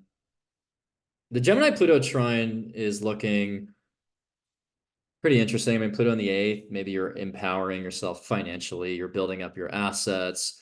Trining Pluto, though, I feel like it's probably a little bit more about channeling the subconscious, and yeah, there's some genius insights coming through there. And you might be able to read people more accurately if you have any kind of psychic abilities. Now let's go to the Capricorn full moon on June 21st, approximately. I have to adjust, of course, the time a little bit to get Cancer in the in that house, first house. So, June 21st, technically, we have a Capricorn full moon, and this is significant for you as a Cancer because it's hitting one of your angular houses. So this is a shift in your significant relationships, whether that be romantic, platonic, professional, your business associates, maybe your contracts are changing, some kind of legal dispute is resolving itself. But yeah, you're seeing your relationships very differently here. And with Saturn ruling the chart in the 9th, you're deciding maybe to travel with a partner or not travel with a partner, or maybe you're discussing your overarching beliefs with a partner and seeing whether or not your relationship can, uphold or hold up based on those differing philosophies or something. This could also be a time where you are, yeah, I mean, just seeing your relationships with a very realistic lens. Because Capricorn during a Capricorn full moon during a Saturn sort of retrograde, almost a retrograde station, is or a stationary, going into a retrograde. You know, it's like Venus in the first. I like that. Mercury in the first. Like you're very coherent. You're very cogent. You have a very coherent perspective on your relationships. So that's a major transition point. And Mars in the 11th means you are initiating new social media projects, new friendships, or maybe getting into some debates on social media, but it's not inherently a negative transit. Except, you know, June 9th, Mars square Pluto, that could be somewhat challenging. There could be like a financial dispute within a friendship or a friend group, or you could be, you know, caught up in some financial drama related to your social media or something. So yeah, for Cancers, really look to that June time period as a moment where you're evaluating your relationships. And then Neptune is almost stationing retrograde. So you're going to be waking up to whether or not your belief systems are delusional. Like once again, that's really the key. That's the crux of Venus or Neptune in the ninth. You know, do you have a philosophy or belief system that is reflective of like where you're going with your life and reality and what you can do and so on. So now let's go to Leo. Leo, bear with me again as I make adjustments to the moon, the lunar cycles, and whatnot. So Leo, go. So that Gemini new moon, June 6th, it's in your 11th house of friendships, communities, social media, politics. And yeah, it's a very social period that you're entering. So this could be the birth of those new friendships. Maybe you're collaborating with some people. You're more active in a community. You are traveling with friends or traveling with a group, going on a retreat. And you're expanding your social media presence, I think, in a big way. And marketing yourself more on social media, extending your visibility. So if you're a social media creator as a Leo, really lean into and maybe even launch a new social media project in on June 6th. So yeah, it's also if you're politically active, you're going to up the ante there. You're going to be very involved in the political sphere. And yeah, very social, and people are going to like being around you with Venus in the 11th. And so, yeah, you're going to be going out a lot. You're going to be connecting with a lot of people, and then Jupiter trine Pluto. Um, a lot of these friendships are supporting the transformation of your significant relationships, your close relationships. So there's a nice harmony going on between your friendships and your partnership. Um, you have Mars in the ninth house still, so continuing to travel probably a little bit and investigate maybe education, educational pathways. Venus is squaring Saturn from the 11th to the 8th. Maybe you are feeling a little bit like, I mean, you know, there could be some tough choices that you're making there with like a friend. You know, Venus being squared by Saturn when Venus is in the 11th, maybe you're, you know, purging some friendships, but you could also be like connecting with a friend in a business capacity, like joint resources. You could really do that. You know, with Saturn stationing retrograde at the end of the month, you are reflecting on, yeah, your finances, you know, how you're classifying your business, where where your business is located or something. But you're also continuing to explore, you know, shadow work. What kind of shadow work do I still have to do? Have I faced my fears? Like Saturn in the 8th to me is kind of like the disillusion of like anything you don't need anymore, you know, within within yourself. It's like you're going into, or even you're facing the darkest parts of yourself and you're saying, no, I embrace that. Like, I know my shadow. So it doesn't always have to be financial. It could be about that.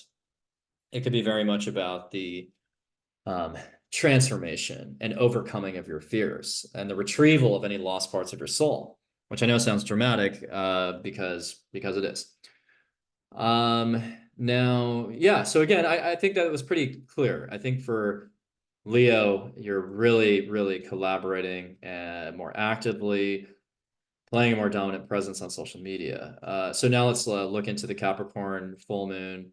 And that's happening on June 21st, but I'm showing June 22nd to get Leo as the rising sign. So the Capricorn full moon is in your 6th house. So by that point, the things you've initiated in your 11th house is leading to the completion of maybe a work project in the 6th, or you are making a big realization about your health routines, your diet, your exercise regimen. So that would be a good time to make a transition in terms of how you work or what you work on or how you take care of your health. And with Saturn stationing shortly thereafter in the 8th, you know, the changes you make with your work may affect your finances there. The changes you make to your health may affect somehow the shadow work you're doing, the transformation journey you're on. And you have a lot of energy in the 12th house as well. So to me, this is very much about health, actually, as a Leo. Very much about changing the way you approach your health. And, with the planets in the 12th, you are also spiritually focused. So how do I enhance my spiritual health? Mars in the 10th, you are lunging forward, taking bold steps in your career. And, but again, I think you're mostly transitioning out of an old health practice or taking care of your health more, effectively, or you are, shifting and shuffling your co-working relationships. And then with Neptune stationing retrograde eventually in the 8th, you're waking up to any lies you've told yourself in the subconscious, but also maybe you're realizing that you still need to like fully activate your psychic gifts, or maybe you're realizing that you've been misplacing your faith in a certain psychic technique, or maybe you're realizing that in some ways, your intuition maybe has led you astray. You need to work on that. Or maybe there's a financial deception there with Neptune in the 8th.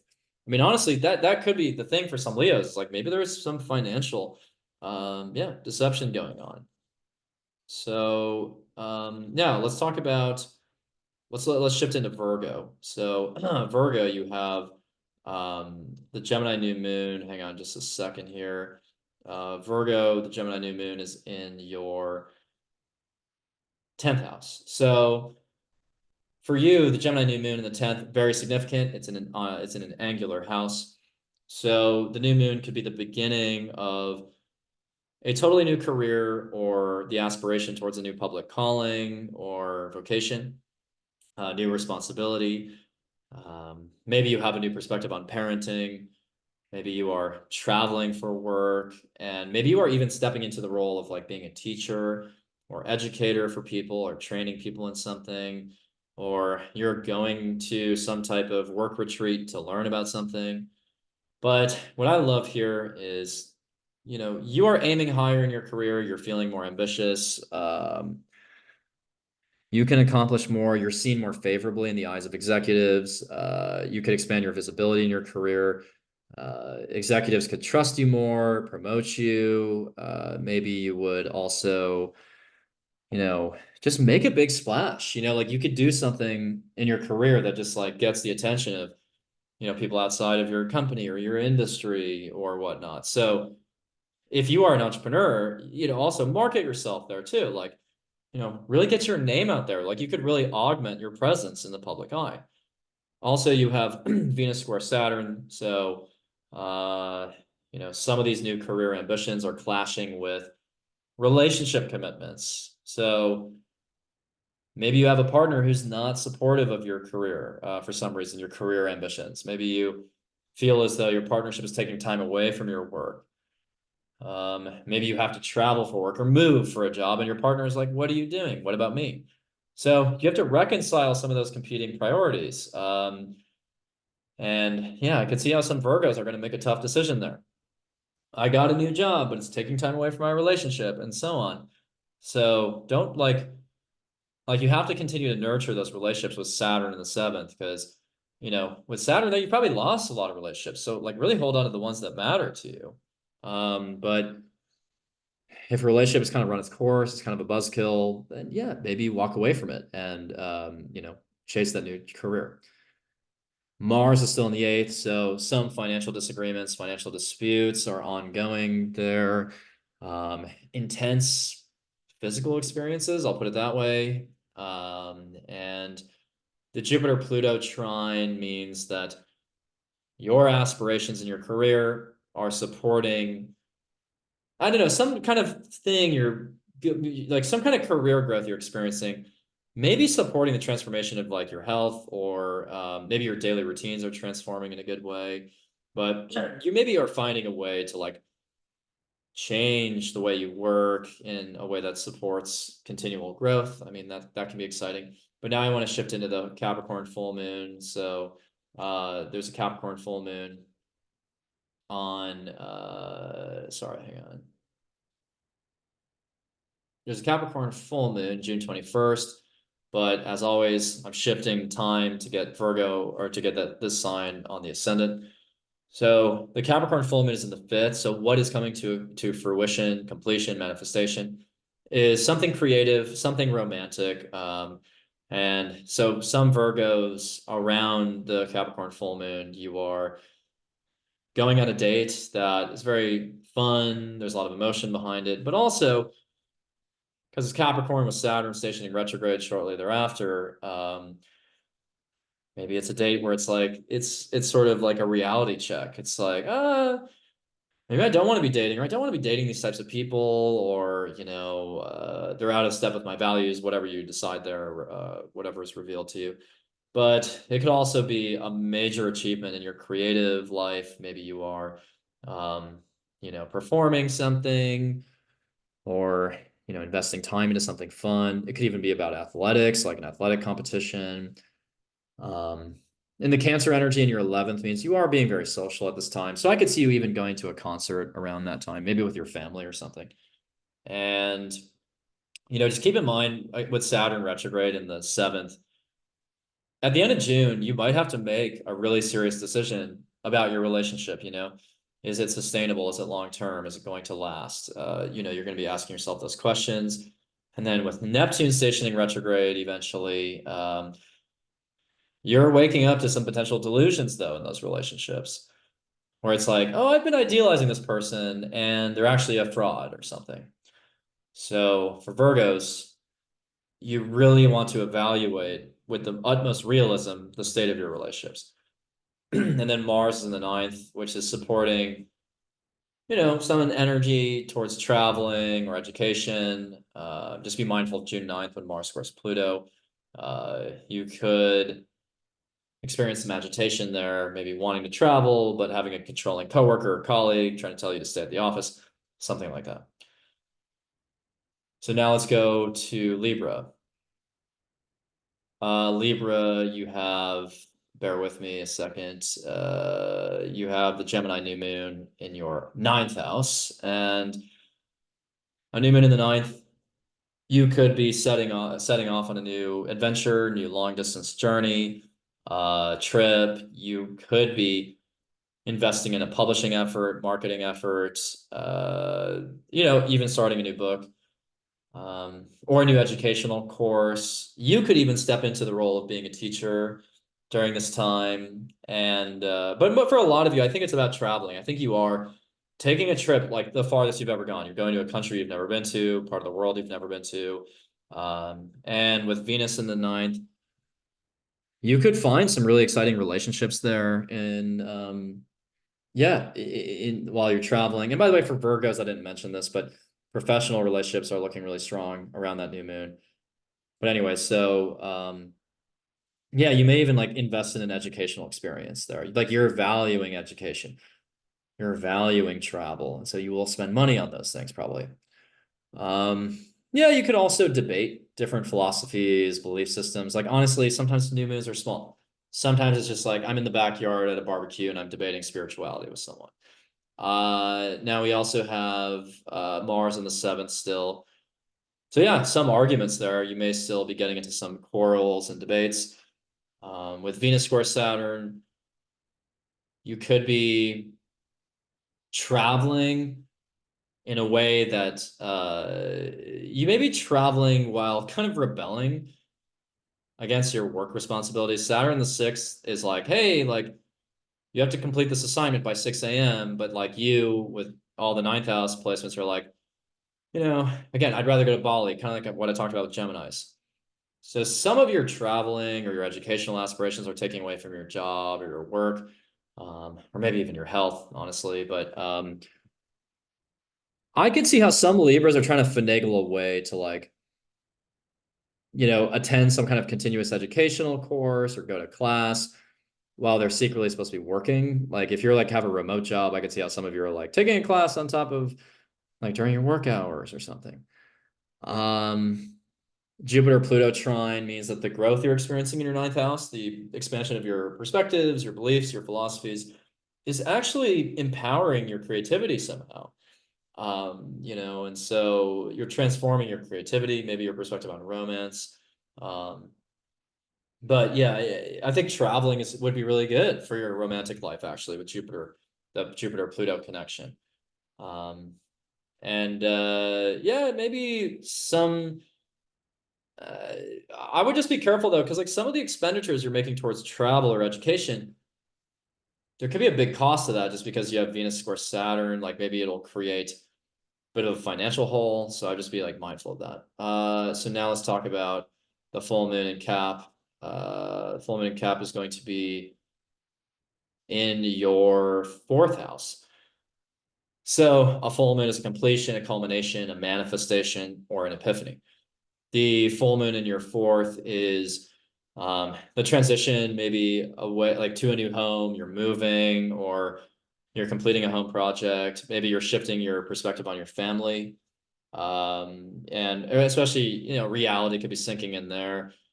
Venus in the 10th. I actually do love, though, what's happening in maybe your career. So even if you had a rough patch in June where you're traveling a lot and getting distracted, Venus in the 10th, great time for like,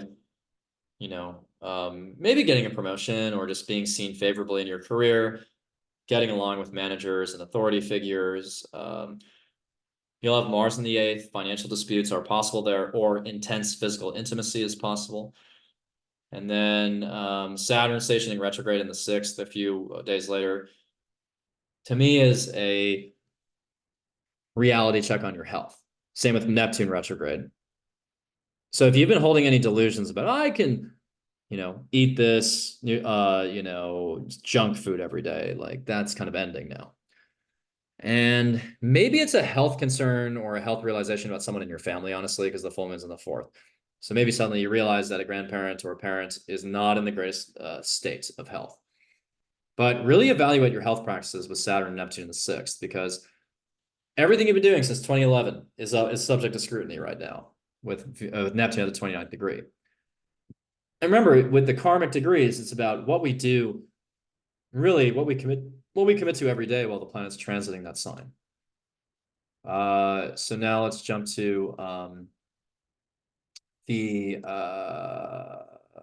on. Let's jump to the sign of Scorpio, and I will get the sign adjusted here. Oh, sorry, hang on. My bad. So we'll get Scorpio with the Gemini new moon.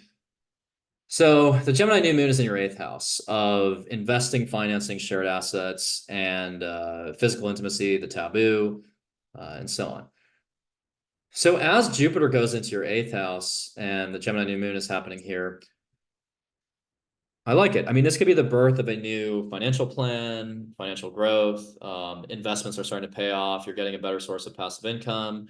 You're monetizing something that you're doing with like a book or a manuscript or a podcast or a newsletter. You could be getting I don't want to scare people, but you could be getting an inheritance even. Also, it's kind of a procreative time to have Jupiter in the 8th. I feel like there's something in the 8th house about like procreation. So for Scorpios, you may be bringing someone into the world. Also, getting just better perspectives on money and financing, establishing a very lucrative business partnership around something communications related. Venus squares Saturn from the 8th to the 5th. So you're making serious creative decisions potentially, or you're formalizing a relationship from a financial perspective. Mars continues to be in the 6th, so you may be overstraining yourself health-wise or at the gym. So don't push yourself too hard. But yeah, I mean, also with the 8th house there, you could be stepping into your psychic powers or a deep mystic sense, kind of like Cancers. I think Cancer and Scorpio are both like really turning on their intuition, really activating their psychic sense. So, oh yeah, and the Jupiter-Pluto trine, the growth you're experiencing in your subconscious, your shadow work, you know, all that stuff you're doing is somehow supporting your sense of a home and family, the transformation of your family. And honestly, it is possible that a family member could pass and you would get an inheritance or something, or in a less scary way, maybe a property you're investing in is paying off, you know, and you're yeah, investing in property, all that stuff, or you're changing your investment strategy. So now let's talk about the Capricorn full moon. So the Capricorn full moon is happening in your 3rd house of communication, writing, learning, educating, siblings, neighbors, and local trips. So for Scorpio, a full moon in the 3rd, you could have a very realistic but emotional conversation with a sibling or neighbor, or just an emotional conversation generally. You could be having a serious business conversation with Saturn retrograding shortly thereafter in the 5th. This could be a serious conversation about a creative pursuit, like the business side of a creative pursuit or a media pursuit.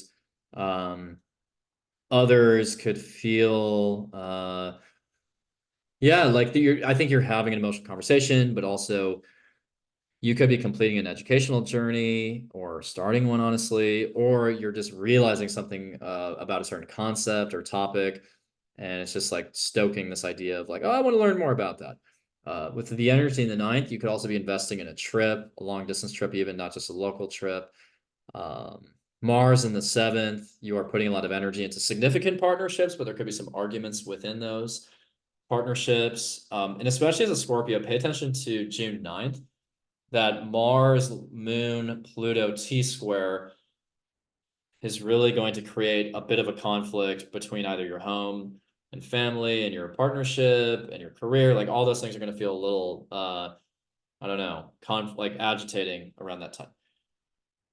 Now we also have Saturn, Neptune, both stationing retrograde in your 5th. So that's about, you know, your creative aspirations.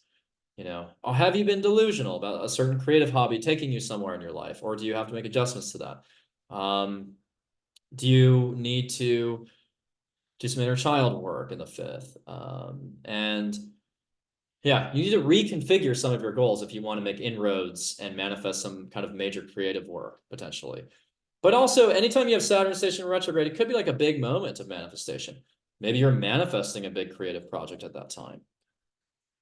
Or you're taking responsibility as a parent. You're starting to take responsibility over a child or something. So now let's shift to Sagittarius. Oh, sorry.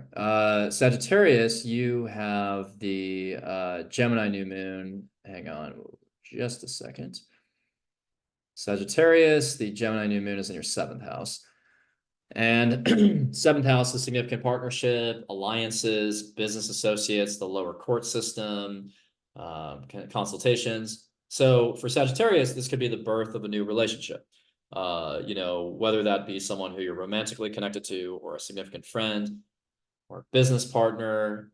With Jupiter, Mercury in the 7th, a great time to sign a contract. You probably have one of the best transits, new moons overall in June, to like sign a contract, or to just, again, welcome a new relationship into your life, socialize with more people who could be potential partners, maybe to travel with a partner, or you're learning a lot from like a mentor or a consultant, or a partner is teaching you something. You could even meet your partner while you're traveling abroad, by the way. But yeah, this is an abundant time for relationships. Venus square Saturn. Some of these new relationship opportunities are clashing with responsibilities you have in your home and with your family. So maybe you're taking care of a family member, but you'd rather be out socializing, or maybe you're just committed to a new lease, a new apartment, but you just met someone in another country. Like that's the kind of energy here. So you have to balance these priorities. And, you know, in an ideal world, you would just, you know, find a partner who fits right in to your family, or find a partner who could move in with you at some point. I don't know, something like that. But overall, this is incredibly positive. I can't stress that enough. Manifest that new partner, manifest that new relationship, or that new contract. If you're interested in, like, you know, publishing something or signing a lucrative deal, absolutely amazing. Any kind of media related thing should go well for you. Yeah, you could give a big speech or something too. Mars in the 5th, continuing to put energy into your creativity. And then Jupiter trine Pluto means that the expansion you're experiencing in your relationships is supporting your learning journey. So again, you're learning through your partners potentially. And watch out for June 9th, right? Mars square Pluto. This could be a time where you are getting into an argument with a coworker or something like that. So now let's advance to the Capricorn full moon. Capricorn full moon is in your, hang on.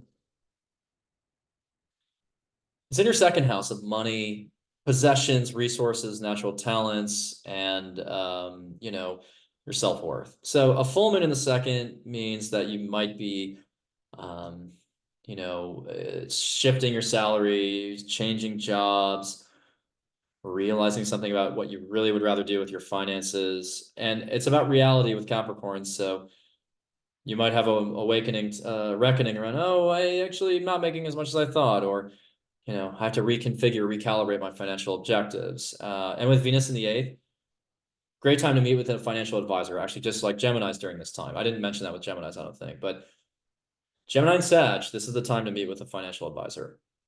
Also, you could have a realization about your natural talents and how you want to utilize them in your career. You could have some kind of realization about your values being out of step with your families with Saturn in the 4th. You could make a really serious decision about a property, whether or not to invest in a property. I think you're one of the most likely signs to do that around this time, to invest in some kind of property. And yeah, also you might be just trying to figure out, like, okay, based on my new rent or my mortgage, this is what my financial goals should be. But yeah, for a lot of you, you could just be changing a job. Mars in the 6th means that you are putting energy into your health and diet and fitness regimen, but don't overdo it at the gym, because you could strain a muscle or something. And Saturn, Neptune, both stationing retrograde, is busting any myths around your family or your home or where you're living. And, you know, it could show you that, oh, you might regret that you are living there, or you don't really want to be there, or, you know, you're seeing your family more realistically and you're realizing, wow, they've really been enabling me in the wrong ways, like that kind of stuff. Yeah, you also may, again, realize that, well, you know, I don't want to scare people, but like maybe that's a big moment where some type of health challenge strikes the family and you have to take care of somebody. But for the most part, this is about waking up to whether or not you've idealized the place you're living in. Like maybe you're not in the right city, kind of thing. So let's go to Capricorns now.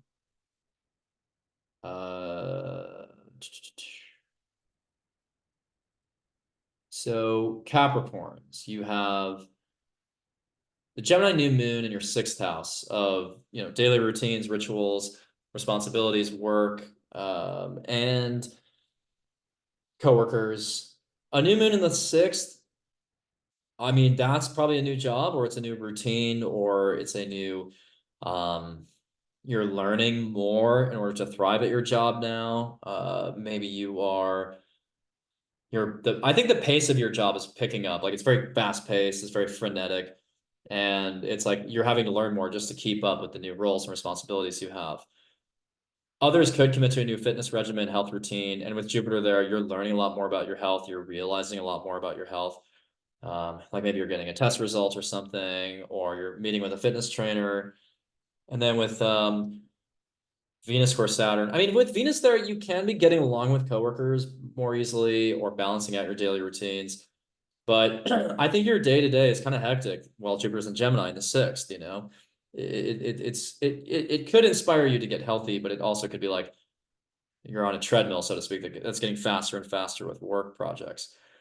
The Venus-Saturn square can imply that, you know, there's some kind of like coworker, there may be a coworker who you have trouble talking with, or you're not getting along with them very well, or maybe there is a health practice that you're learning about, though. I mean, I think that the 6th to the 3rd is a little bit more about skill sets to me. So it feels like with that Venus Saturn square, there's something about your daily routines there that is impeding progress with a relationship. So like maybe your work schedule is so hectic that's taking away from a relationship, or you're not talking to like a sibling as much, or someone in your local environment as much. So I think you're also commuting a lot for your job nowadays. Actually you and Aries. So Capricorns and Aries, I feel like could both like really be doing a lot of like driving back and forth to a new job, and that's taking away from something else. So as a Capricorn, like make time for like just everyday conversation with people. Otherwise, Saturn the 3rd can kind of cut you off from people. But Saturn the 3rd is also good for mastering a skill set and applying that to your career there. So the skills you're gaining are very positive for your career. Pluto, Jupiter trine means that the growth you're experiencing at your job, the skills you're learning are actually improving your financial prospects and your earnings potential. So that's fantastic. Mars and Aries still in the 4th, continual disputes with family members, but that will subside around June 8th when Mars goes into Taurus. So now we have the Capricorn full moon in your 1st in Capricorn. So for Capricorns, this is a major release point, an emotional release, but a realization of what you need to discard in order to grow and evolve. Also, we have Venus and Mercury in the 7th. So you're really focused, I think, on relationships, significant relationships. And yeah, I think it's a time where, you are starting to realize like whether or not you're on the right path. If you're starting to realize whether or not everything you're committed to is supporting your growth journey, whether or not your relationships are supporting that. So it's a very emotional time. But I think you'll land on your feet in your relationships there. You'll get the support you need with Venus in the 7th. So yeah, it's a new mode of self-awareness, a new level of self-awareness. And with Saturn stationing retrograde shortly thereafter, it can be a big reality check. I won't lie. And you may realize that you need to go back to school, or you need to commit to knowledge in a new way, learning something new. So some of you might be starting a new schooling program, or new educational practice. Mars in the 5th, feeling creative there. And yeah, Saturn, Neptune, stationary retrograde in the 3rd, like you are realizing really, whether or not you've been telling yourself lies. What is, like with Saturn, Neptune, it's like you may have been deceiving people, lying to people, leading a double life with like saying one thing, doing another. So you're trying to close the gap between your thoughts and your actions, but you're also, sort of cutting out those delusional thoughts, basically. So yeah, you can't get away with lying to yourself anymore, but you also can't get away with like avoiding any needs there to like go back to school. Like some of you may need to do that, actually. Not in a bad way, not because you're dumb or anything, but just because, I think a lot of Capricorns, yeah, it's like, yeah, you got to do the work educationally now. If you really want to become that lawyer, or you really want to become that therapist, like you got to start investing in that now. Let's go to Aquarius now. Aquarius, you have the Gemini new moon in your 5th. Lovely, lovely energy in the 5th. That's very creative. It's expansive. Jupiter there is really enhancing your romantic life, your creative life, and maybe you're even having children at some point during this Jupiter cycle in Gemini. And around this new moon, this could be the birth of a new romantic connection, a casual relationship, or a new creative hobby. Venus square Saturn, though, you might go on a date where you realize your values are out of step with that person, but also you're expanding into new romantic territory, creative territory there. And I think like if you make inroads in your creative life, it might be clashing with your financial goals or something. Like, and I've said this before, but a lot of Aquariuses really they have to do something that they love at this point. With Pluto in the first, you're transforming who you are. It's like, why not shed that old skin? Do something just for the love of it. Do something that ignites your creativity. But for others, it could just be a romantic time. Maybe you're participating in an intramural athletic program. Or honestly, you're having children. This is actually not a bad time to have a child if you're an Aquarius. Mars in the third, you're debating a little bit, but also being hyper analytical. I think that's fine.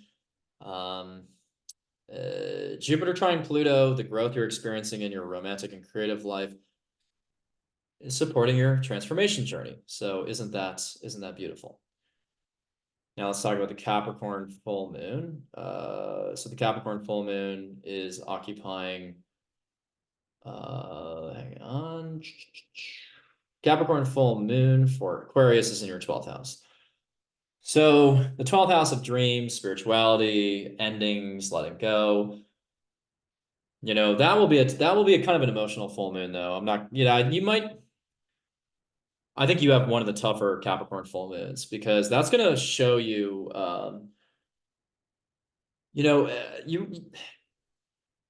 I think you can manage this, but I'm just being real with you. Like it feels a little depressing.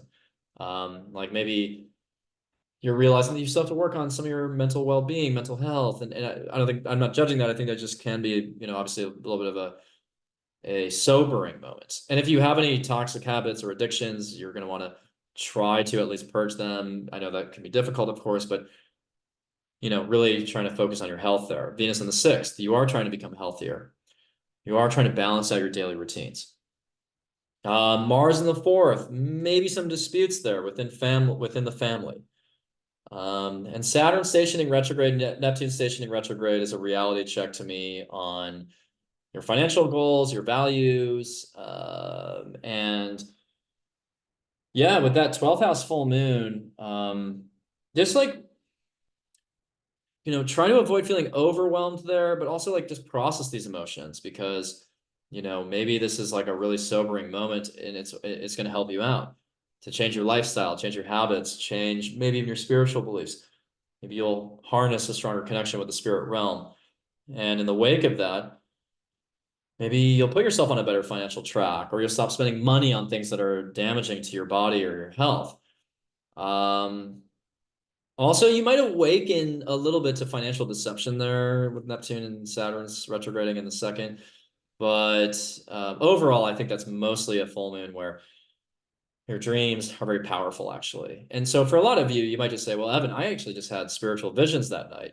Fair enough, right? Like, that's great.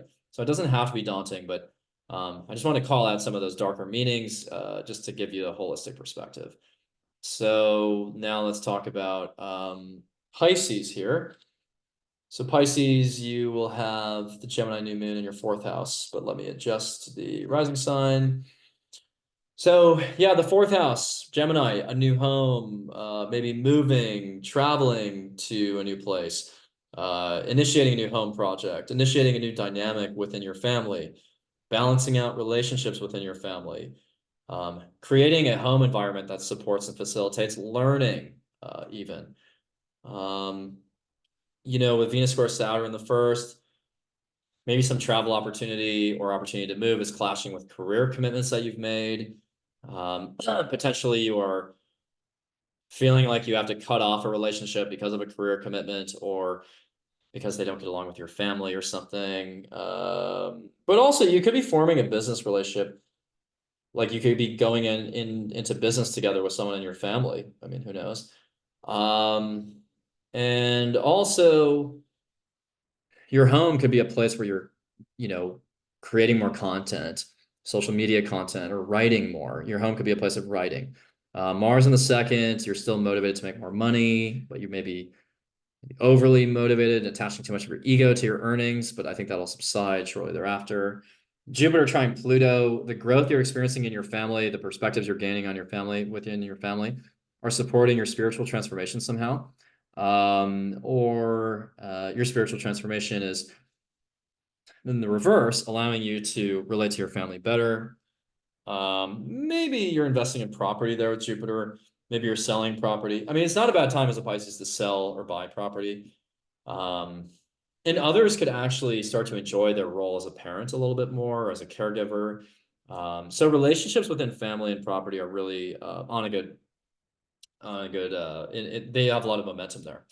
So I like that. Now let's jump to the Capricorn full moon. So the Capricorn full moon is going to activate, sorry, just a second, your 11th house. So yeah, the Capricorn full moon is going to activate your 11th house of friendships, communities, social networks, social media. And so here you may be purging a friendship, actually letting one go. You also may have an epiphany about your friends, especially a reality check there with the Capricorn energy. But with Venus in the fifth, you could also be going to a creative, like a event, like an art show or a conference. But for a lot of you, I think it is dawning on you, like with the 11th house being about the future and hopes and aspirations, you're realizing like what you need to shift, how you need to shift your goals, how you need to shift your goals in order to get like towards your, long-term, how to execute your long-term plan. You're reconfiguring how you execute your long-term plan. And when Saturn stations retrograde, you're going to be rethinking a lot of these commitments that you've made in your career the past few months, or really since November of last year, November 4th of last year, when Saturn stationed direct. So again, kind of a sobering moment in a way for some Pisces, but with Neptune also stationing retrograde, you're again waking up to any delusions, any lies you've been telling yourself, any toxic habits. So this would be the time to get sober, to purge an addictive habit. This would be the time to, really focus on, disciplining yourself day in and day out to make sure that you actually reach those long-term goals in the 11th house or those aspirations. So it's kind of like this wake-up call. Like if you don't like switch you know, your lifestyle in this way or commitments in this way, you might not get there. So it's like you're building a sense of urgency, I think, there, which is good. Mars in the third, you're feeling very quarrelsome, you're debating a lot of people, but you're also very analytical there, intellectually sharp. So I like that. And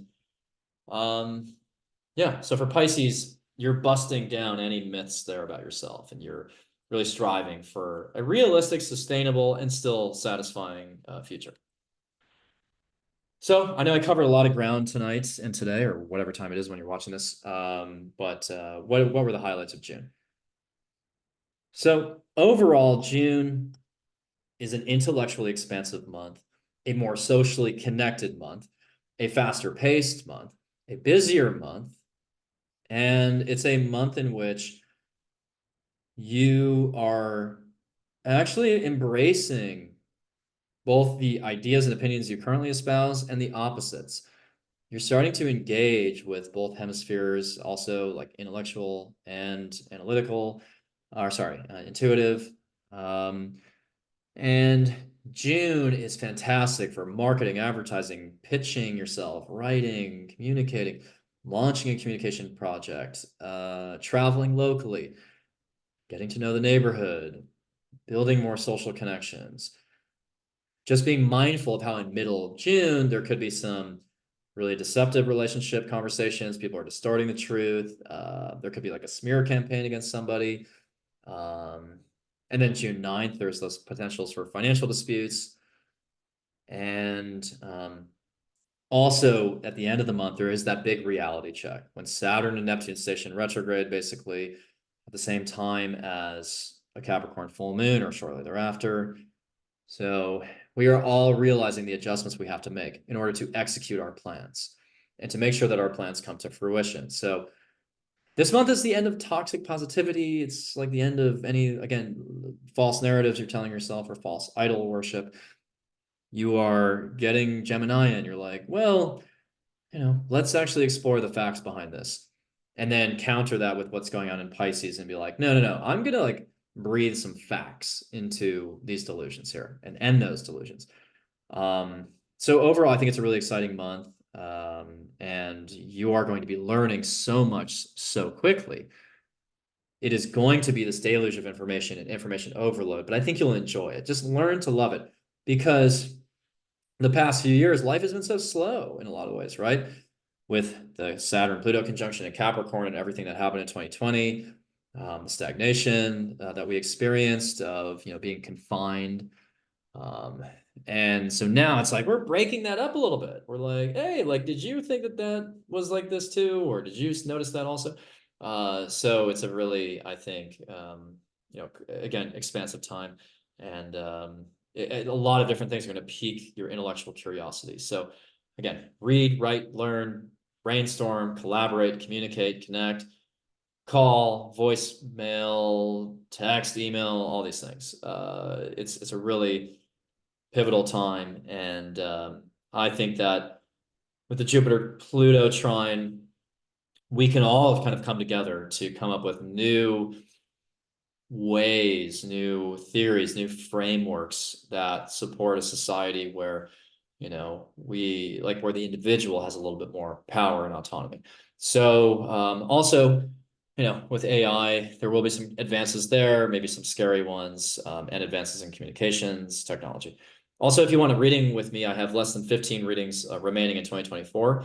And next year, I'm only doing 100 readings. So if you want to see me really in the next 2 years, your best bet is to book now. In those readings, I talk about your past lives, your parents, your family, your ancestors, your ideal relationships, career, your health, and so on. And that's just with the birth chart reading. And with the transits reading, I can tell you about what's coming in those areas of like health, relationship, love, family, finances, etc. I usually cover about a year in a transit reading plus a high level overview of the next 5 years. Sometimes I even go further than that. Also subscribe to my Substack newsletter. I have almost 9,000 subscribers now, which means that I'm really investing time into that. I have every incentive to pour all my energy into that right now, and so I'm going to keep doing that. So definitely subscribe to me there.